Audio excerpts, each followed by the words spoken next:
नमस्ते दोस्तों। आज सुनिए माँ पापा का दुलार।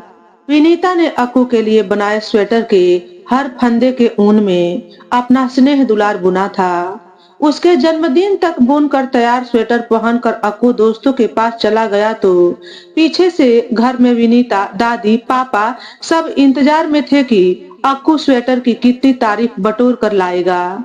लेकिन उस ग्रे स्वेटर ने उस दिन सब बदल डाला। वर्षों पहले गली मोहल्लों में बंदर के तमाशे वाला आया करता था। उसके पास एक बंदर और एक बंदरिया होते थे। वह बंदरिया से पूछता था, सास का चरखा कैसे चलाएगी? इसके जवाब में बंदरिया धीरे धीरे अपना हाथ गोल गोल घुमाती। और जब तमाशे वाला बंदरिया से पूछता कि अपना चरखा कैसे चलाएगी, अब की बार बंदरिया जल्दी जल्दी अपना हाथ गोल गोल घुमाती। तो यूं समझिए कि आजकल विनीता भी सास का चरखा ही चला रही थी।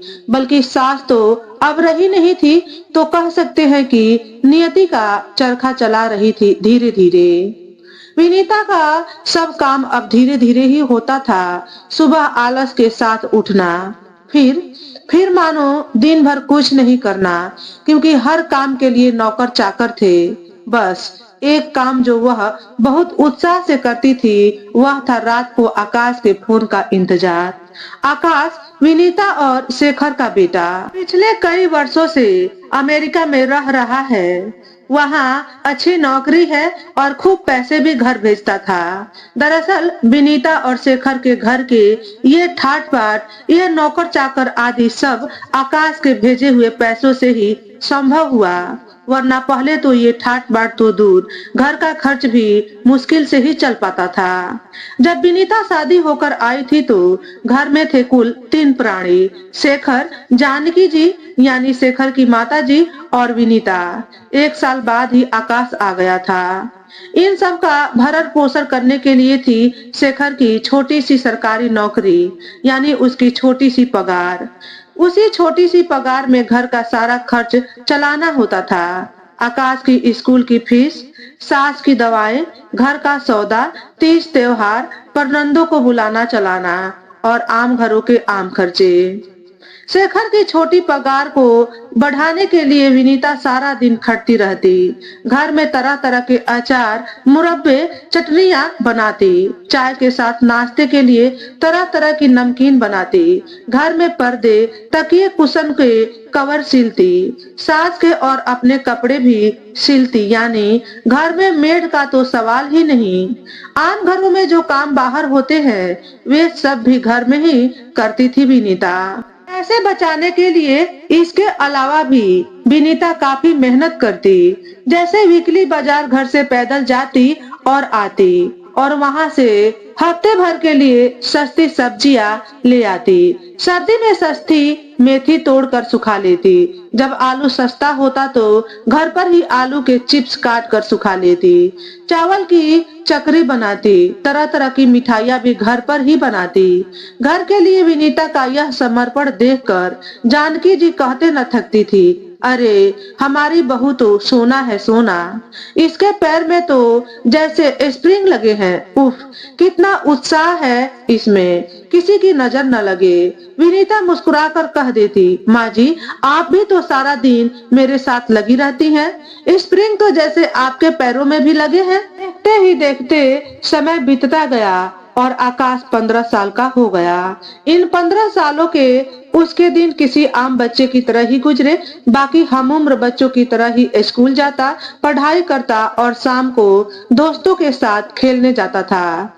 घर में सबका कहना मानता था। घर में दादी, मम्मी और पापा का बहुत दुलारा था, जो कि अपनी हैसियत के अनुसार उसकी हर इच्छा पूरी करते। हैसियत यह शब्द उस घर में किसी ने अभी तक कहा नहीं था, क्योंकि अभी तक शायद किसी को इस बात का एहसास ही नहीं था कि उनकी हैसियत बाकी लोगों से कम है। हैसियत के बारे में कोई क्यों सोचता जब उनके दिलों में पैसों की तंगी नहीं बल्कि त्याग की भावना रहती थी। लेकिन उस दिन शाम को जब आकाश खेलकर घर वापस आया तो जैसे उसका पूरा व्यक्तित्व, उसकी बोलचाल, उसके हाव भाव आदि सब कुछ दर्शा रहे थे कि आज उसे अपनी हैसियत का एहसास हो चुका था। जब वह शाम को खेलकर वापस घर आया, विनीता, शेखर और जानकी जी सभी उत्सुक थे यह जानने के लिए कि उसका ग्रे स्वेटर उसके दोस्तों को कैसा लगा। आखिर होते भी क्यों ना उत्सुक, क्योंकि उसके पीछे भी उन सब के एक और त्याग की एक छोटी सी कहानी थी। असल में हुआ यह था कि एक दिन आकाश की फरमाइश हुई कि उसे एक नया स्वेटर चाहिए अपने जन्मदिन पर। नया स्वेटर विनीता सोचने लगी। आज महीने की 20 तारीख हो गई है, यानी महीना खत्म होने को है, पगार का दिन दूर है, तो ऐसे में इस फरमाइश को पूरी करने के लिए पैसे कहाँ से आएंगे। लेकिन बेटे के जन्मदिन के उपहार की बात थी, मना भी करे तो कैसे। शेखर जो घर खर्च के लिए पैसे देते थे, पिछले कई महीनों से उसमें से थोड़ा थोड़ा बचाकर विनीता ऊन खरीद कर लाई थी ग्रे रंग का सास के स्वेटर के लिए, क्योंकि उनके पास बाहर पहनने के लिए कोई अच्छा स्वेटर न था। सब पुराने हो गए थे और फट से भी गए थे, और उस ऊन का तो सास के लिए स्वेटर बना भी दिया था, यानी अब तो जमा पैसे भी खत्म हो गए थे। तो कहाँ से करे पैसों का जुगाड़ और किससे कहे यह सब। लेकिन जिस घर में बिना कहे लोग एक दूसरे के मन की बात जान लेते हैं, वहाँ किसी चीज की तंगी कैसे हो सकती है। जानकी जी ने माँ बेटे के बीच की बात सुन ली थी। वे संदूक से अपना नया ग्रे रंग का स्वेटर ले आई और विनीता के हाथ में थमाते हुए नम आंखों लेकिन रोबीली आवाज में बोली, अरे मैंने तो पहले ही कहा था मेरे पास बहु तेरे स्वेटर हैं, थोड़े फट गए हैं तो क्या, उन्हें सिल लूंगी, और वैसे भी मुझे कहाँ बाहर जाना होता है। ये ले, इसे उधेड़ कर ऊन धो लेना और अक्कू के लिए बना दे स्वेटर। अब आंखों में आंसुओं की बारी विनीता की थी। बोली, मगर माँ जी। उसे बीच में ही रोक कर जानकी जी बोली, ना ना, अगर मगर का समय नहीं है, यह मेरे पोते को पहनना है अपने जन्मदिन पर। थोड़ा रह गया है जन्मदिन तक का, ऐसा कर जल्दी से ऊन धो डाल, फिर दोनों सास बहू मिलकर झटपट तैयार कर लेंगी स्वेटर। उसी रात को विनीता ने ऊन उधेड़ा, उसकी लच्छी बनाई और सुबह सुबह उसे धोकर सूखने को डाल दिया। शाम तक ऊन सूख गई और सास बहू जुट गई स्वेटर बनाने में। शाम को जब शेखर ऑफिस से घर आते और देखते कि स्वेटर बनाने के चक्कर में रसोई अधूरी पड़ी है, तो वे रसोई में हाथ बटाते। इस तरह तीनों ने मिलजुल कर 4-5 दिनों में, यानी जन्मदिन तक, अपने अक्कू के लिए स्वेटर तैयार कर दिया। जब आकाश ने अपने जन्मदिन पर वह ग्रे स्वेटर पहना तो जानकी जी, विनीता और शेखर के चेहरों पर बहुत ही प्यार भरी मुस्कान थी। किसी के भी चेहरे को देखकर कोई यह नहीं कह सकता था कि इन तीनों ने रात भर जाग कर काम किया है। थकान की जगह तीनों के चेहरों पर प्रसन्नता की ऐसी चमक थी जैसे सैलून से फेशियल करवाकर आए हो। इसीलिए वे सब बेसब्री से इंतजार कर रहे थे कि कब अक्कू दोस्तों के साथ खेल कर आए और कब यह बताए कि दोस्तों ने कितनी प्रशंसा की उसके नए स्वेटर की। बस दोस्तों की प्रशंसा ही इनाम बन जाता उनके पिछले दिनों के दिन रात के त्याग और परिश्रम का। लेकिन जब जन्मदिन वाली शाम को अक्कू दोस्तों के साथ खेलकर घर वापस आया तो बोला, माँ, दादी, पापा, आप सब बहुत काम करते हो, इतनी मेहनत करते हो, देखना मैं जल्दी ही खूब सारे पैसे कमाऊंगा ताकि आप सबको इतनी मेहनत न करनी पड़े। हम भी बाजार से ब्रांडेड कपड़े खरीदेंगे, बाजार से खाना मंगवाएंगे, बस मैं थोड़ा बड़ा हो जाऊं। और यह कहकर वह पढ़ने को बैठ गया। अक्कू की ये बातें सुनकर विनीता, शेखर और दादी जैसे सन्न रह गए। तीनों एक दूसरे के चेहरे देखते रहे। तीनों के मन में एक ही सवाल कौंध रहा था, क्यों कह रहा था अक्कू ये सब। हमने तो कभी भी एहसान नहीं जताया कि हम उसके लिए इतना करते हैं, जताते भी क्यों। यह तो हमारा कर्तव्य है, हमें प्यार है उससे, इसीलिए करते हैं। इसमें जताने या कहने की क्या बात है। अक्कू अपनी दादी के बहुत करीब था, सो रात में उसे अकेला देखकर दादी उसके पास गई उसका मन टटोलने के लिए। बातों बातों में पता चला कि जिस नए स्वेटर के लिए अक्कू समेत घर के सब लोग बड़े उत्साहित थे, उसे देखकर अक्कू के दोस्तों ने तारीफ करना तो दूर बल्कि यह कहा, अरे जन्मदिन पर भी ब्रांडेड कपड़े नहीं मिले। और बस दोस्तों के इसी तंज ने आकाश को यह एहसास दिलाया कि दुनिया में प्यार नहीं पैसे की कीमत है, पैसे की ही अहमियत है और पैसे से ही हैसियत है। अब पैसे कोई पेड़ पर तो उगते नहीं कि जाएं और तोड़ लाएं, अगर पेड़ पर भी उगते होते तो भी पहले पेड़ तो लगाना ही पड़ता और फिर फल का इंतजार करना पड़ता। तो बस यही किया आकाश ने भी, इंतजार। धीरे धीरे समय बीता और कुशाग्र बुद्धि वाले आकाश को इंजीनियरिंग कॉलेज में दाखिला मिल गया। अब उसने अपनी पढ़ाई के साथ साथ ट्यूशन का काम भी शुरू कर दिया। ट्यूशन से जो पैसे मिलते वह उन्हें घर में न देता, बल्कि उसने अपना डीमैट अकाउंट खोल लिया, उसमें इन्वेस्ट करता। इस तरह अपना खर्च तो निकाल ही लेता और साथ ही घर में भी कुछ पैसे भेज पाता। वक्त न जाने कौन से घोड़े पर सवार रहता है। देखते ही देखते आकाश की इंजीनियरिंग की पढ़ाई खत्म हो गई और उसे एक बहुत अच्छी कंपनी में प्लेसमेंट मिल गया। लेकिन आकाश को चैन कहाँ, उसे तो अमेरिका, कनाडा या यूरोप जाना था। कुछ और कोशिश के बाद उसे एक ऐसी कंपनी में नौकरी मिल भी गई जो उसे अमेरिका भेजना चाहती थी। अमेरिका में नौकरी यानी आकाश का वर्षों का सपना पूरा हो गया। आकाश घर वालों से कहता, माँ देखना, मुझे इतनी ढेर सारी सैलरी मिलेगी कि आपको दिन भर काम नहीं करना पड़ेगा। खाना बनाने के लिए घर में कुक होगा, घर में और काम करने के लिए नौकर चाकर होंगे। और दादी आप तो बस उन पर रोब चलाना। और पापा आप तो नौकरी ही छोड़ देना, आने जाने में आपको काफी दिक्कत होती है। तब हम नया मकान खरीदेंगे किसी नई सोसाइटी में, यह छोटा सा टूटा फूटा घर बेच देंगे, बड़ी सी गाड़ी भी होगी और भी न जाने क्या क्या होगा हमारे पास। आप सब देखना, ढेर सारी सैलरी, बढ़िया बढ़िया सामान, हम सब बहुत खुश होंगे। आकाश के उत्साह के सामने कोई कुछ न कह सका। हालांकि माँ यह पूछना चाहती थी कि क्या मेरे हाथ का खाना पसंद नहीं।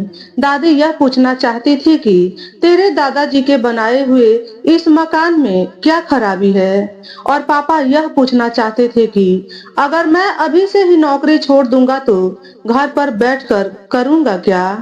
तू अमेरिका में होगा तो शाम को तेरा दफ्तर से आने का इंतजार भी तो नहीं कर सकूंगा। कोई आकाश को यह न बता सका कि मोटी सैलरी से खरीदी गई चीजें पल भर के लिए भले चेहरे पर मुस्कान ले आए, लेकिन प्यार और त्याग से बनाई गई चीजें आंखों में वे आंसू ले आती हैं जिनसे दिल तक भीग जाता है। लेकिन आकाश के उत्साह के सामने किसी ने कुछ न कहा, क्योंकि इस बारे में बात पहले भी हो चुकी थी और आकाश को अपनी धुन के सामने किसी का तर्क समझ में नहीं आता था। आखिरकार आकाश चला गया अमेरिका। देखते ही देखते 4 साल बीत गए। जैसा जैसा आकाश ने चाहा था वैसा ही वैसा होता भी चला गया। विनीता और शेखर ने आलीशान सोसाइटी में एक महंगा बंगला खरीद लिया। घर में कामकाज, खाना पकाने के लिए नौकर चाकर रख लिए, एक बड़ी गाड़ी ले ली व ड्राइवर भी रख लिया। ब्रांडेड कपड़े, ब्रांडेड फर्नीचर आदि सब भी हो गया। साथ ही जो जो आकाश ने नहीं भी चाहा था वह भी होता चला गया। आकाश के जाने के कुछ हफ्तों बाद ही जानकी जी परलोक सिधार गई और आकाश उनकी 13वीं तक में भी न आ पाया, क्योंकि अभी तो गया था अमेरिका। वहाँ छुट्टी लेने का मतलब है काम से हमेशा के लिए छुट्टी। और हाँ, वहाँ ये सब बातें मायने नहीं रखती कि आपकी दादी जी थी, उनकी क्रिया में तो जरूर जाना चाहिए, बल्कि वहाँ तो यह है कि लाइफ मस्ट गो ऑन। जाने वाला चला गया, उसके साथ हमारी लाइफ थोड़ी ही रुकनी चाहिए। जाकर उन्हें जिंदा कर लोगे क्या? लेकिन हाँ, अगर खुद अभी गए तो समझो कि मर ही गए, यानी यहाँ की नौकरी का द एंड। और हाँ, आकाश ने यह भी कहा चाहा था कि उसकी माँ और पापा आजकल बेहद प्रचलित बीमारी से ग्रसित हो जाए। वह बीमारी थी अकेलेपन की, अवसाद की। दरअसल आकाश के अमेरिका जाने के कुछ दिनों बाद से ही विनीता के पैरों और कमर में दर्द शुरू हो गया था। होम्योपैथिक और आयुर्वेदिक इलाज से भी जब रत्ती भर फर्क भी न पड़ा तो एलोपैथिक में दिखाया। उनकी दवाओं से भी जब बिल्कुल फर्क न पड़ा तो डॉक्टर ने कई टेस्ट करवाए। टेस्ट, एक्सरे सब ठीक आए तो डॉक्टर ने मनोवैज्ञानिक के पास भेज दिया।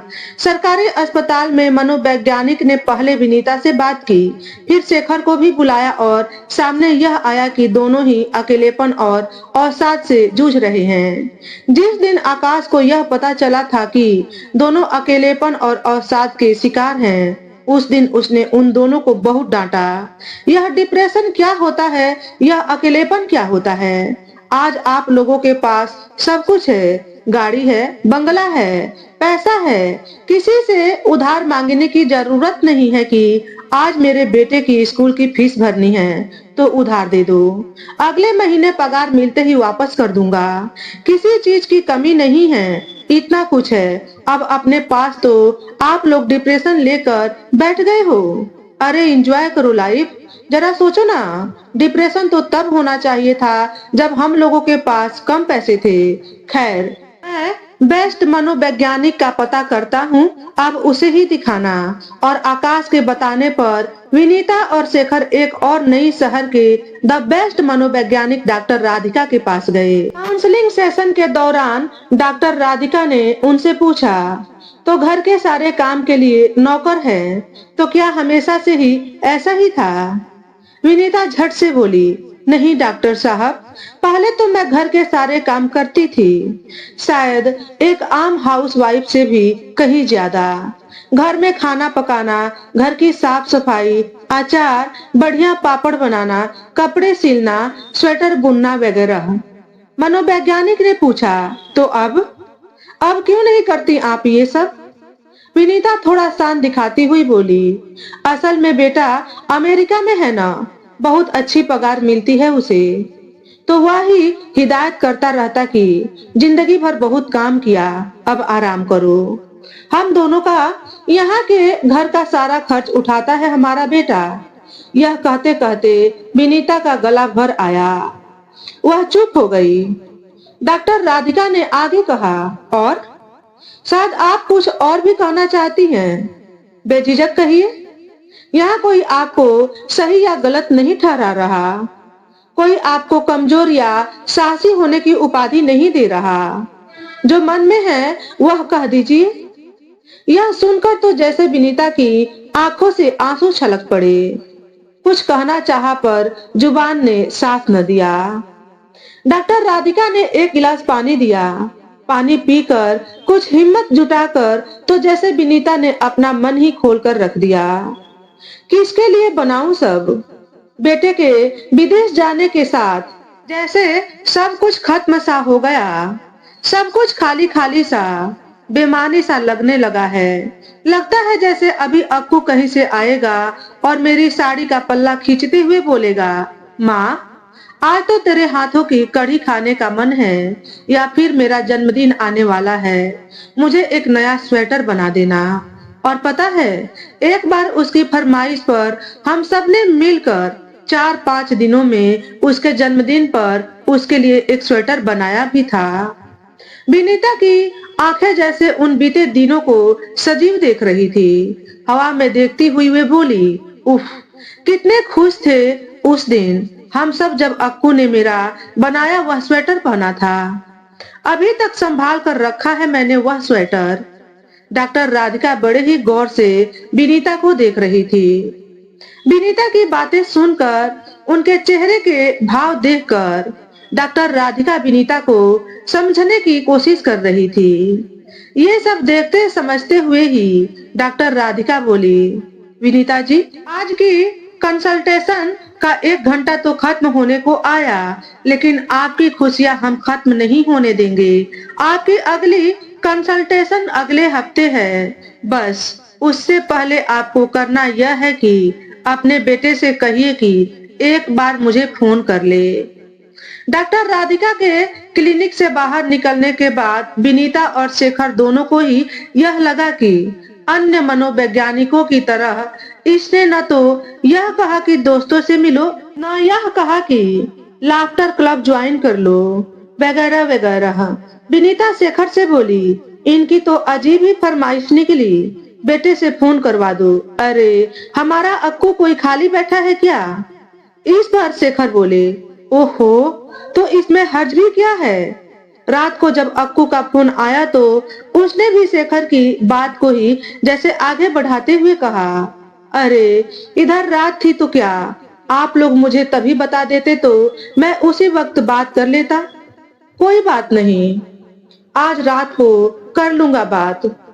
डॉक्टर राधिका के क्लिनिक में अगले दिन सुबह पहला फोन आकाश का था। रिसेप्शनिस्ट ने आकाश को होल्ड पर डालकर डॉक्टर राधिका को बताया कि किसी मिस्टर आकाश का फोन है अमेरिका से। डॉक्टर राधिका ने फोन ले लिया। जैसे ही डॉक्टर राधिका लाइन पर आई, आकाश ने अपना परिचय देने के बाद घबराए हुए स्वर में पूछा, डॉक्टर, आपको मुझसे क्या बात करनी है? Is there something serious? Please tell me, what is wrong with my parents? Doctor Radhika तो हल्का सा हंस ही दी और कहने लगी, अरे अरे, आप इतने चिंतित क्यों हो रहे हैं? ऐसा लग रहा है जैसे काउंसलिंग की जरूरत तो आपको है। Don't worry, there is nothing wrong with your parents. बल्कि मुझे तो यह कहना है कि यू आर सो लकी कि आपको ऐसे पेरेंट्स मिले हैं जो इतना प्यार करने वाले और केयरिंग हैं। बस कमी थोड़ी आप में है। आकाश हैरान होकर बोला, मुझ में कैसी कमी डॉक्टर? मैं तो उन दोनों का इतना ख्याल रखता हूँ, बस साथ ही नहीं रहता, लेकिन रोज फोन करता हूँ, उनकी हर जरूरत का ध्यान रखता हूँ, हर महीने खूब पैसे भी भेजता हूँ। पता है मिस्टर आकाश कि आप खूब पैसे भेजते हैं, लेकिन आपको शायद नहीं पता कि कुछ लोग लेकर नहीं बल्कि देकर खुश रहते हैं। आप जानते होंगे कि मनोविज्ञान के अनुसार लोगों की अलग अलग पर्सनैलिटी होती है, यानी हर व्यक्ति का अपना अलग व्यक्तित्व। अब जैसे आपने देखा ही होगा कि कुछ लोग घूमना पसंद करते हैं तो कुछ लोग घर में ही रहना। इसी तरह कुछ लोगों को यह पसंद होता है कि लोग हमारे लिए कुछ करते रहे, जबकि कुछ लोग इस बात से खुश रहते हैं कि वे खुद दूसरों के लिए कुछ करें। और आपके मम्मी पापा इस दूसरी वाली श्रेणी में आते हैं। आकाश अभी भी असमंजस में ही था। उसे डॉक्टर राधिका की बातें पूरी तरह समझ नहीं आ रही थी। स्पष्टता हासिल करने के लिए उसने पूछा, पर डॉक्टर, अगर मम्मी पापा दूसरी वाली श्रेणी में आते हैं तो इसमें मुझ में कहाँ कमी है? आप में कमी यह है कि आप अपने मम्मी पापा को सिर्फ देते हैं, उनसे मांगते कुछ नहीं। अपनी बात को आगे समझने के लिए डॉक्टर राधिका बोली, मुझे पता है कि अब आप पूछेंगे कि आप क्या मांगेंगे। आपके पास तो सब कुछ है, तो भाई आप वह मांगिए उनसे जो उनके पास है और जो वह आपको देना चाहते हैं, और वह है उनका ढेर सारा प्यार। ढेर सारा प्यार। फोन रखने के बाद भी आकाश के कानों में डॉक्टर राधिका के ये शब्द गूंज रहे थे। उसका मन तो यह कर रहा था कि एकदम मम्मी पापा को फोन लगाए और कहे, मम्मी पापा, मैं आपका वही छोटा सा अक्कू तो हूँ, मुझे आज भी आपके प्यार की जरूरत है। लेकिन डॉक्टर राधिका से बात करने के बाद अक्कू अब समझ गया था कि हर बात लफ्जों में कहीं या बताई नहीं जा सकती। दरअसल जब आकाश ने डॉक्टर राधिका से पूछा कि आपको कैसे पता कि मेरे मम्मी पापा को लेने से फायदा देने में ज्यादा खुशी मिलती है, तो उन्होंने बताया था कि एक मनोवैज्ञानिक अपने पास आने वाले मरीजों के शब्दों से ज्यादा उनके चेहरे, उनकी बॉडी लैंग्वेज यानी हाव भाव पर ध्यान देता है।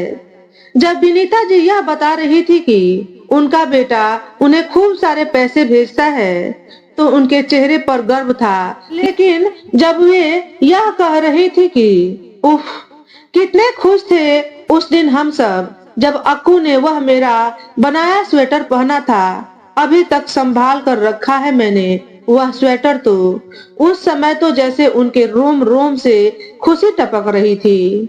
उन दोनों की आंखें भर आई थी वे पल याद करके, जब उन दोनों ने तुम्हारे लिए वह स्वेटर बनाया था। बस यही सब देखकर मैं समझ गई कि उन दोनों का व्यक्तित्व ऐसा है कि जिन्हें दूसरों की लिए कुछ करने में खुशी मिलती है। और अब आकाश भी समझ गया था कि उसे क्या करना है। आकाश ने तुरंत घर फोन लगाया। फोन विनीता ने उठाया। उनके स्वर में हैरानी, चिंता और खुशी जैसे तीनों भाव सम्मिलित थे। फोन उठाते ही बोली, अरे अक्कू, इस वक्त कैसे फोन किया? सब ठीक है ना? वहाँ तो रात होगी अभी, तेरे सोने का टाइम होगा, कल ऑफिस भी तो जाना है। रात भर जागेगा तो कल टाइम से उठेगा कैसे, और क्या ही ऑफिस में काम कर पाएगा? उधर से आकाश बोला, अरे माँ, कल आपने ठीक ही कहा था, ये मनोवैज्ञानिक ना बेकार की ही बातें करते हैं। मैंने डॉक्टर राधिका से बात तो कर ली, लेकिन बिल्कुल बेकार ही रहा उनसे बात करना। अच्छा यह बताओ कि आपकी और पापा की तबीयत कैसी है? तब तक शेखर भी कमरे में आ गए और विनीता ने फोन को स्पीकर पर करते हुए फोन मेज पर रख दिया। अब शेखर भी अक्कू से वही सब सवाल पूछने लगे जो विनीता ने पूछे थे। तो अक्कू बताने लगा, माँ, इस वक्त फोन मैंने इसलिए किया है क्योंकि हमारे यहाँ ना इंडियन लोगों का एक ग्रुप है, और यहाँ इस महीने के अंत में एक कंपटीशन रखा है। हम लोगों ने उसमें हर व्यक्ति को घर की बनी एक चीज लानी है। अब आपको तो कितने अच्छे स्वेटर बनाने आते हैं, याद है ना? आपने, दादी ने और पापा ने मिलकर कैसे सिर्फ 4-5 दिनों में ही मेरे जन्मदिन के लिए एक स्वेटर तैयार कर दिया था। तो बस इसीलिए मैंने इस वक्त फोन किया, क्योंकि अभी तो दिन होगा वहां, तो आज का दिन भी यूटिलाइज हो जाएगा, क्योंकि टाइम कम है ना। आकाश की यह बात सुनकर विनीता और शेखर एकदम चुप से रह गए।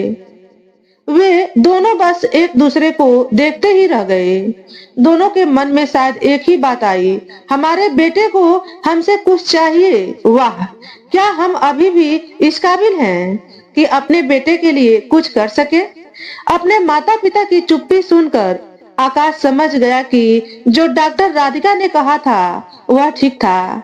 अपने बेटे के लिए कुछ कर पाने की बात सुनकर दोनों भावुक हो गए होंगे, और उनकी आवाज को आंसुओं के सैलाब ने रोक दिया होगा।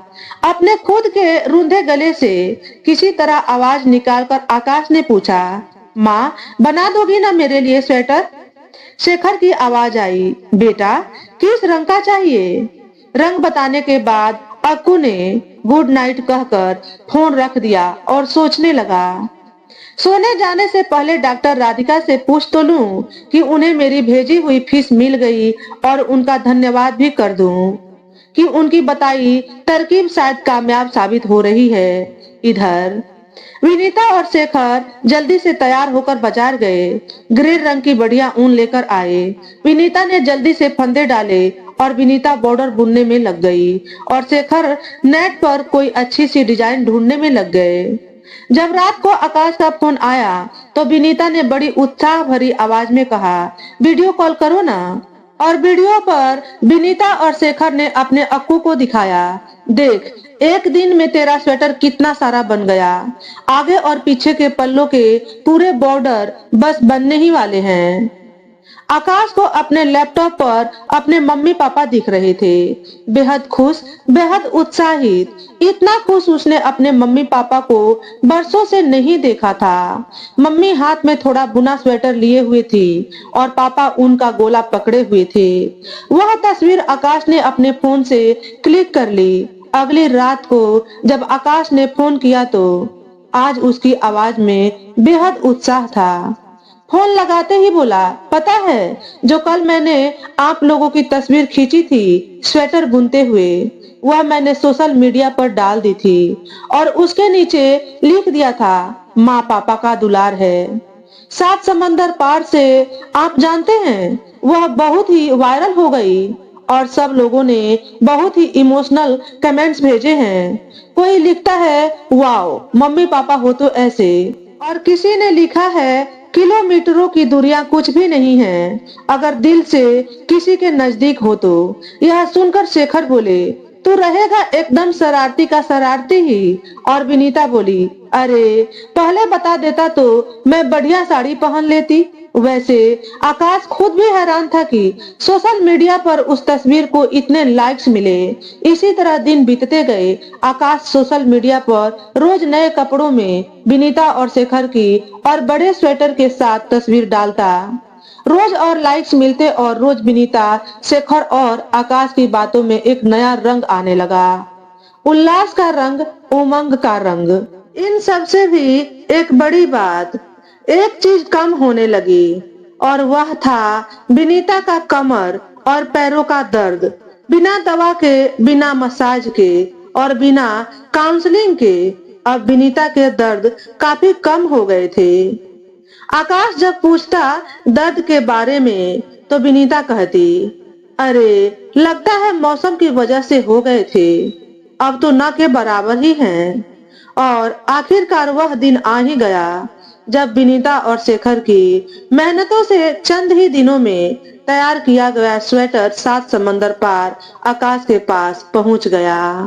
जैसे ही आकाश ने पार्सल खोला, उसमें से निकला एक ग्रे स्वेटर।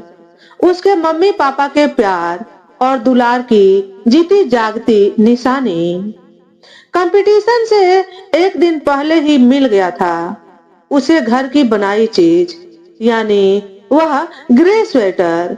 दरअसल ऑफिस के कामों में इतना व्यस्त रहता है आकाश की उसने उस कंपटीशन में जाने के बारे में सोचा ही न था। लेकिन जब डॉक्टर राधिका ने बताया कि उसके मम्मी पापा अपने बेटे के लिए कुछ करके खुश होंगे तो उसे यह बढ़िया आइडिया लगा कि वह उस कंपटीशन में अपने मम्मी के हाथ का बना स्वेटर पहनकर जाए। और अब मम्मी के हाथ का बना स्वेटर भी आ गया था और कंपटीशन का दिन भी। उधर विनीता और शेखर को ऐसा लग रहा था जैसे गुजरा हुआ वक्त एक बार फिर लौटकर वापस आ गया है, क्योंकि आज वे दोनों एक बार फिर इंतजार कर रहे थे कि कब अक्कू दोस्तों से मिलकर आए और कब यह बताए कि दोस्तों ने कितनी प्रशंसा की उसके नए स्वेटर की। लेकिन बस दिल धड़कता था यह सोचकर कि कहीं पिछली बार जैसा न हो जाए। लेकिन जब उनके अक्कू का फोन आया तो उसने बताया कि वहां के दोस्तों ने उसके घर के बने स्वेटर की प्रशंसा ही नहीं की बल्कि उसके दीवाने हो गए। अक्कू खुशी के मारे जैसे उछलता हुआ बोल रहा था, माँ पापा, इंडियन कम्युनिटी तो छोड़िए, अरे वहाँ के लोगों को भी बेहद पसंद आया आपका बनाया हुआ स्वेटर। और पता है कितने ही लोगों ने तो यह पूछा, तुम्हारी मम्मी हमारे लिए भी बना देंगी ऐसे ही स्वेटर। अब विनीता और शेखर भी थोड़ा थोड़ा अक्कू की तरह बोलना सीख गए थे। सो उनके मुंह से भी निकला वाओ। अक्कू ने पूछा, माँ क्या यहाँ के मेरे सारे दोस्तों के लिए बना पाओगी स्वेटर? और इससे पहले कि विनीता कुछ कहती शेखर बोल पड़े, अरे क्यों नहीं, तुझे पता है मैं भी थोड़ा थोड़ा सीख रहा हूँ बुनना, तो हम दोनों मिलकर बना ही लेंगे। विनीता हंसते हुए बोली, अरे ये तो नौसिखिया हैं, इन्हें कुछ नहीं मालूम। पहले तो उन लोगों की नाप तो भेज जिनके लिए बनाना है स्वेटर। अक्कू ने कहा, ओह यह तो मैं भी भूल गया था। हाँ हाँ जरूर, पहले नाप भेजता हूँ, मेरे ग्रे स्वेटर जैसा ही बना देना। और अक्कू ने गुड नाइट कहकर फोन रख दिया। आकाश सोच रहा था कि एक ग्रे स्वेटर की वजह से पहले वह सात समंदर पार चला गया, माता पिता से इतनी दूर, और आज दूसरे ग्रे स्वेटर की वजह से आज वह दूर रहकर भी अपने माता पिता के और करीब आ गया। तो दोस्तों, आज के वीडियो में बस इतना ही। अगर हमारे द्वारा बताई गई कहानी थोड़ी सी भी अच्छी लगी हो तो वीडियो को लाइक और शेयर करें। चैनल पर पहली बार आए हो तो चैनल को सब्सक्राइब करके बेल नोटिफिकेशन को ऑल पर सेट कर लें, ताकि आपको ऐसे ही अच्छे अच्छे वीडियो देखने को मिले। हमेशा खुश रहें, हमेशा स्वस्थ रहें। वीडियो देखने के लिए आपका बहुत बहुत धन्यवाद।